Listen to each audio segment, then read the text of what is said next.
Here's another super chat here.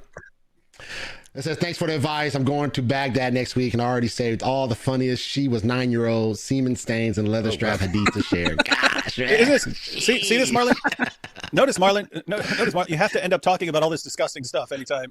Like, and the reason is all this stuff that is part of Islam. If you listen to Muslim preachers back in the day, it was all, hey, it's just one God and Muhammad, and he was the greatest man ever. And he's just like, and it's interesting because whatever you, as the audience, liked or valued, they would say Muhammad is a champion of that. So if you believe in women's rights, did you know that Muhammad is the greatest feminist of all time? He invented women's rights. If you like science, oh, Muhammad was a champion of science. Oh my goodness, the Quran is filled with scientific insights that could have been known during the time of Muhammad. They would just adapt the message there.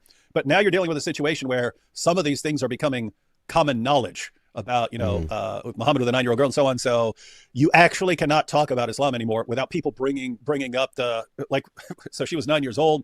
The semen stains are all these hadiths. There's just tons of them about Aisha trying to get all the semen off Muhammad's clothes as he's going to the mosque and stuff. It's like, oh, and he got out and he walked out and I saw more and I saw some semen on his clothes. So I washed it off and then I saw more and I was like, no, stop it. And it's like, he's wearing the same garment to go out to the mosque and hug it out with his buds. And I was like, seriously? You want to hug it out with this guy who's his child bride just scraped all the semen off of one? What are you doing with semen all over your clothes? And we get responses from responses from Muslims who would be like, oh, he's just so poor he didn't have anything else to wipe himself with. Like, wait, this guy gets a fifth of the war booty from war, and he couldn't afford like a rag to wipe himself with. He only had one thing, and he has to wear that. It's the garment he wears from the mosque. He has to wipe himself up. So anyway, again, it's just now these things are becoming common knowledge that Muhammad is really weird and creepy in a lot of ways. And so anyway, anytime you're talking about Islam now, this stuff's gonna pop up.